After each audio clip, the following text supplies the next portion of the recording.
¿Qué tal, gente? ¿Cómo están? Espero que estén bien. El día de hoy voy a hablar sobre Maxwell. Bueno, de sus ecuaciones de Maxwell. Su primera ecuación, la ley de Gauss. Conceptualmente, se dice que el campo eléctrico vendría a ser una región del espacio donde una carga eléctrica experimenta una fuerza eléctrica.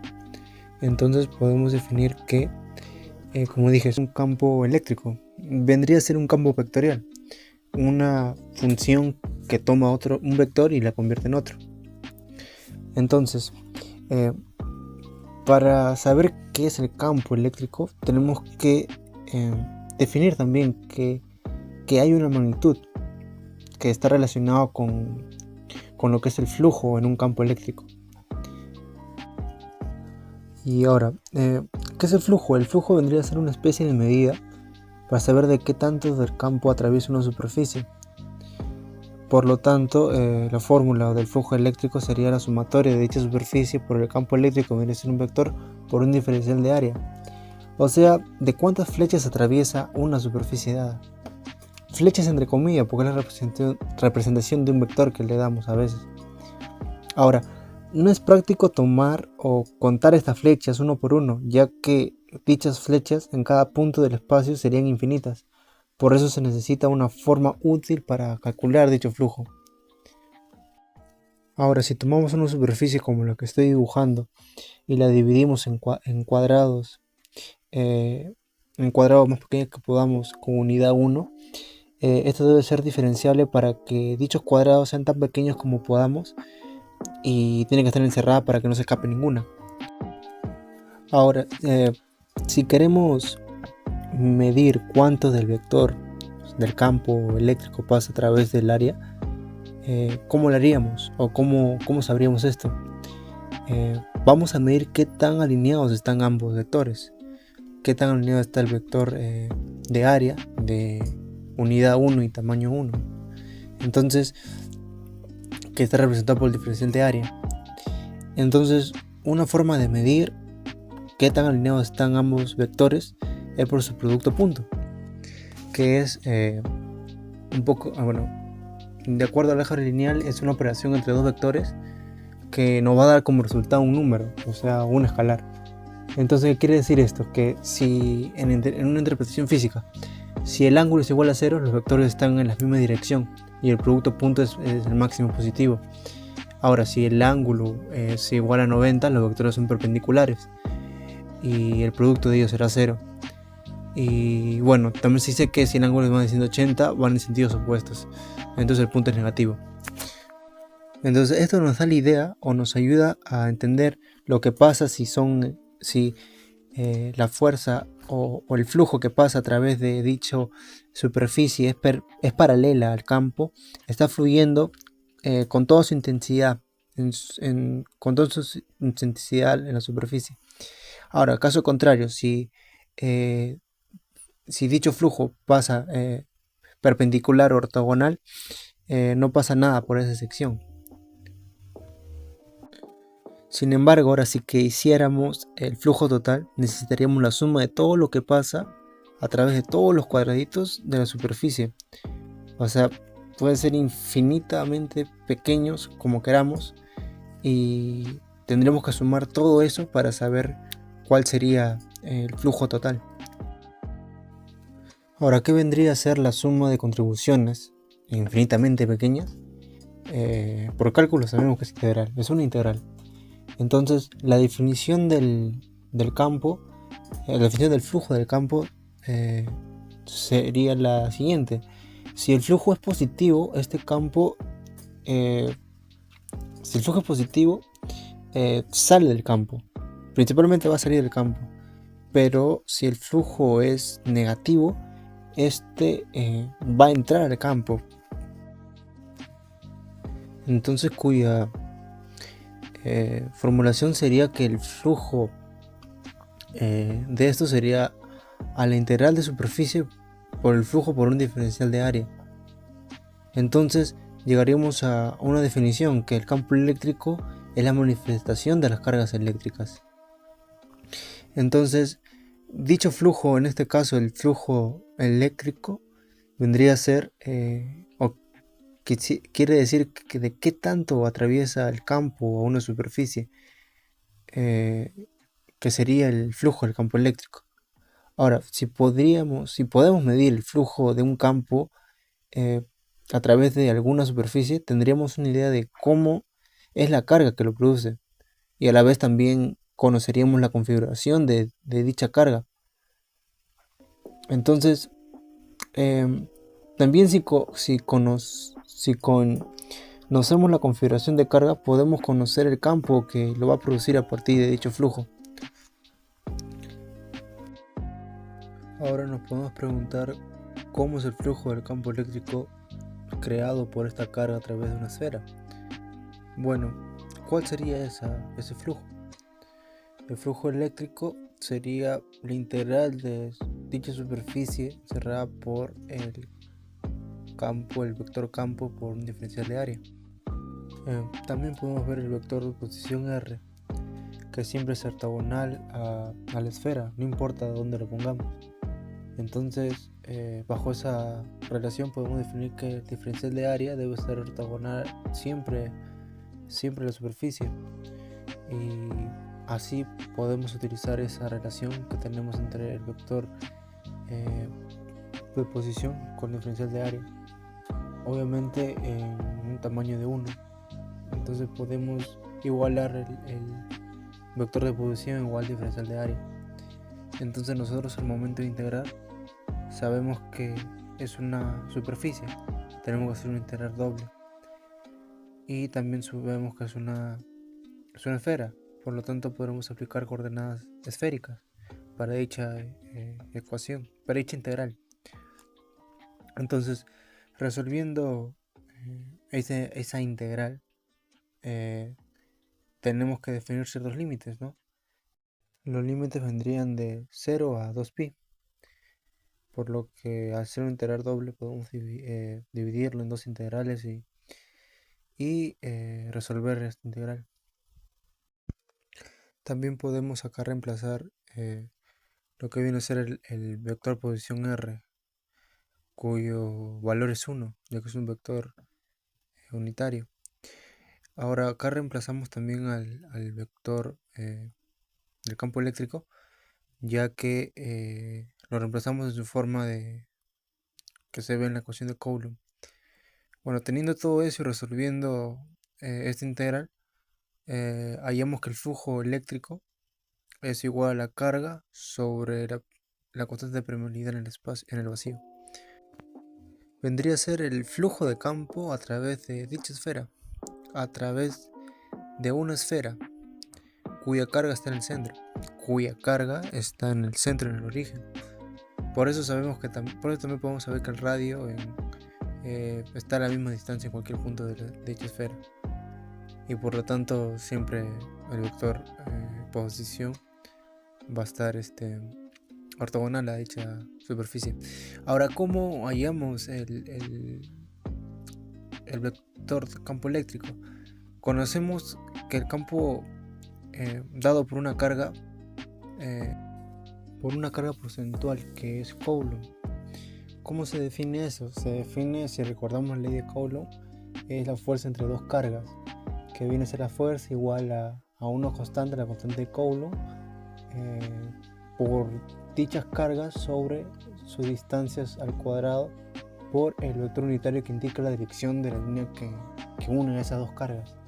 Entonces sabemos la definición del campo eléctrico, que va a ser igual a la fuerza sobre dicha carga, sobre una carga de prueba. Se supone que debe ser muy pequeño, obviamente. Entonces el campo eléctrico creado por una carga puntual, en este caso, se define de la siguiente manera. Se define campo por la fuerza sobre dicha carga. Entonces vendría a ser la constante de Coulomb por la carga sobre su distancia al cuadrado por el vector unitario. Entonces definimos eso y ya tenemos la ecuación de Coulomb. N1 igual porque solo hay una carga. Entonces es la que estamos trabajando, la carga que está en el centro. Por lo que también su magnitud al cuadrado vendría a ser su radio al cuadrado. Entonces ya teniendo o al tener esos valores también podemos reemplazarlo, al resolver podemos reemplazarlo y reemplazarlo en el integral que teníamos primeramente. Y bueno, si nos fijamos bien en la ecuación del flujo del campo a través de la esfera, notamos que no está incluido R. Bueno, esto representa un resultado en el flujo. Esto quiere decir que no importa el tamaño que escojamos, la esfera del flujo siempre va a ser el mismo. Ahora, ¿qué pasa si no tenemos una carga porcentual, sino que tenemos varias cargas? En- bueno, lo que va a pasar va a ser que en vez de tener el flujo en una carga, vamos a tener la sumatoria de todas ellas. Entonces, en dicha área se llamará la carga total encerrada. La carga total encerrada. Entonces, sería un resultado más general. Pero al final son cargas puntuales y bueno, está ahí. Por lo que simplemente sería la sumatoria de dichas cargas. Aplicaríamos las integrales vistas, reemplazaríamos y tendríamos una carga total encerrada. Por lo que el flujo del campo eléctrico vendría a ser la carga encerrada de dicha superficie, que vendría a ser una ecuación más general. Ahora, ¿qué pasaría si nos enfocamos más allá? Si nos enfocamos en algo un poquito más complicado, más a la realidad. ¿Qué pasa si sería un volumen cargado con una carga infinita? Con una carga infinita. Sabemos que todas las cargas tienen campos eléctricos, por lo que dichas cargas en un espacio, en una superficie, en un volumen, eh, sería algo muy difícil, o no muy difícil, sino sería algo eh, más complicado para saber cuál sería el flujo total de campo eléctrico. Por lo que no podríamos contar uno por uno, porque son infinitos. ¿Qué se podría hacer? Se tendría que llegar al límite de dichas cargas.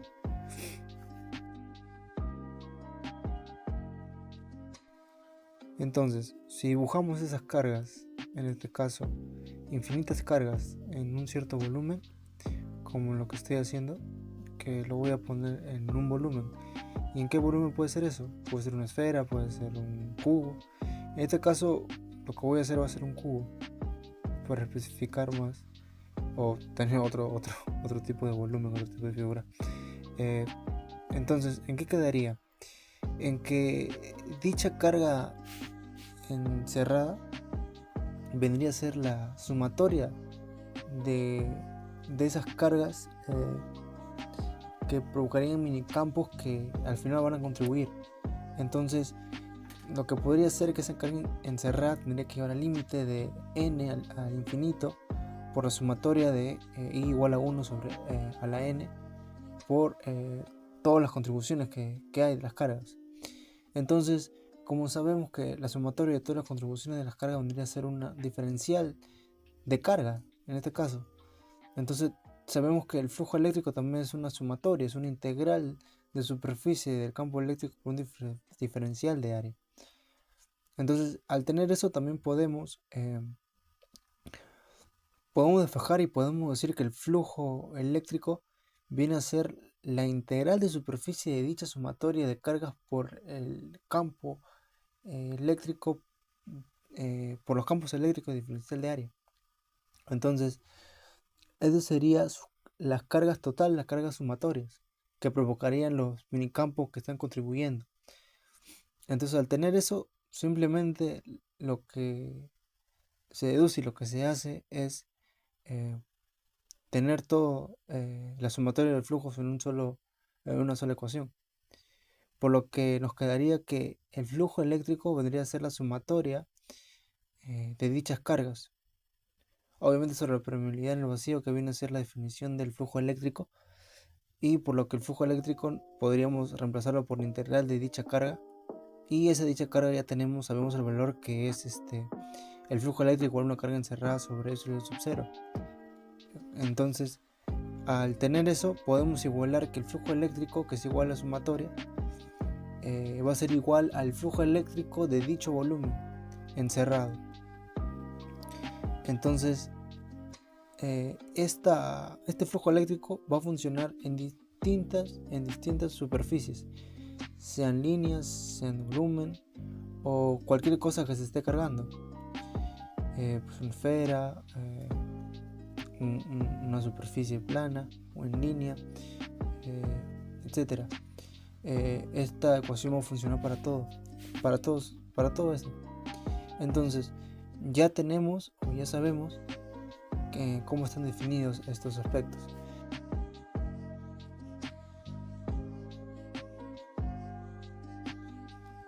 Bueno, ahora, ¿qué nos quedaría? Nos quedaría que el flujo eléctrico es igual a integral de superficie de campo eléctrico por diferencial de área igual a la carga encerrada sobre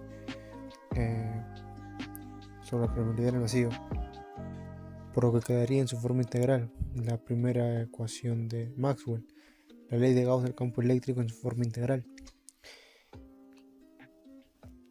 Esto se puede interpretar como el flujo de un campo eléctrico a través de una superficie es proporcional a la carga encerrada de dicha superficie. Ahora, ¿cómo sería en su forma vectorial? Bueno, hay una propiedad en los campos vectoriales que se llama divergencia. Divergencia es una indicación que si el campo entra o sale de una superficie. Por lo que si para una carga positiva, su campo tendrá a diverger, es decir, hay una fuente. Entonces, caso contrario, si para una carga negativa, el campo tendrá a divergerse de manera negativa, como un semidero. Entonces, es como si las cargas estuvieran entrando en la carga negativa. Entonces, ¿qué nos quiere decir esto? Nos quiere decir que existe una conexión importante sobre el flujo eléctrico y su divergencia. Y bueno, y codificada en su teorema popular en cálculo vectorial, que sería el teorema de Gauss. Solo, por ejemplo, en la primera instancia solo observa que lo que pasa en la caja de una superficie. En cambio, acá nosotros tenemos que observar lo que pasa en todo su volumen. Entonces, Gauss viene a ser la integral de superficie, puede concentrarse en una integral sobre el volumen cerrado por esa superficie. Entonces, si aplicamos el teorema de Gauss, tenemos una igualdad de integrales, pero ahora sobre el volumen, sobre el mismo volumen. Entonces, esa igualdad debe cumplirse para cualquier volumen arbitrario. Entonces, aquí los integrandos deben conseguir para que esta identidad siempre se termine dando, siempre se cumpla. Y claro, en la fórmula podemos reemplazar la carga por una densidad de carga que se va a distribuir por esto. Entonces tenemos la integral en superficie y la integral en su volumen. Por lo que podríamos decir que al reemplazar esto o al sustituir, podemos llegar a su divergencia de dicha fórmula. Como lo mencionamos, las integrales deben cumplir los integrales para que consiga las identidades que se indica. Entonces, por lo tanto, al reemplazar esas integrales, tenemos la divergencia del campo eléctrico, que va a ser igual a la densidad de carga sobre la permeabilidad en el vacío, en su forma diferencial. Y bueno, con lo que quiero terminar es decir que la diferencia entre el flujo del campo eléctrico entrante y saliente a través de una superficie que encierra un volumen es proporcional a la densidad de carga encerrada. Eso vendría a ser en su forma diferencial. Este es el primer video y espero que les haya ayudado en algo a alguien, no sé. Lo que voy a tratar de hacer en este canal, voy a tratar de subir también todas las ecuaciones de Maxwell, demostrándolos. Y ahorita empezamos con la primera ley de Gauss, que habla sobre el campo eléctrico. Y vamos a dejar hablar del campo magnético y bueno, tanto en su forma diferencial como en su forma integral. Y bueno, algo que dejo por acá es algunos memes que son clásicos y que me gustó bastante. Y bueno, espero que también les guste. Y bueno, gente, espero que dejen su like y que les haya ayudado en algo. Eh, Traté de explicar de la manera más, o por lo menos como yo lo entiendo y cómo lo he estudiado.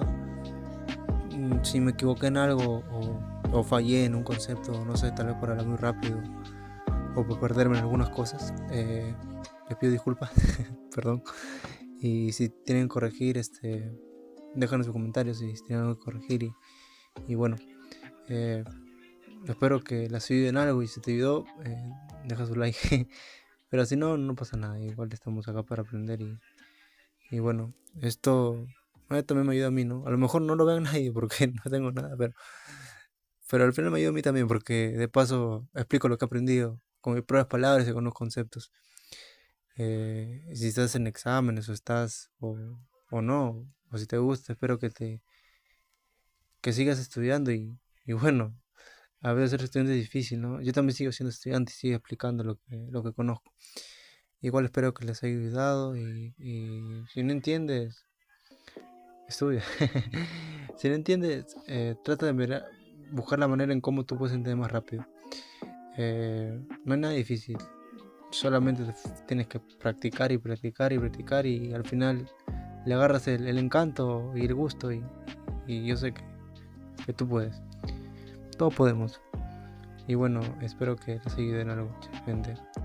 Eh, Gracias por el video y bueno, dejen su like y chao. Ay, perdón. Antes de irme, me olvidaba. Quería recomendarles algunos canales de YouTube y em, algunos libros. Bueno, un libro, me quedé de un libro que es buenísimo.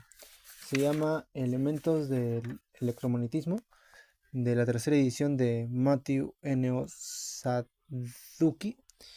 Y bueno, es muy bueno ese libro, muy bueno, muy interesante, eh, bien formulado, bien detallado, bien bonito.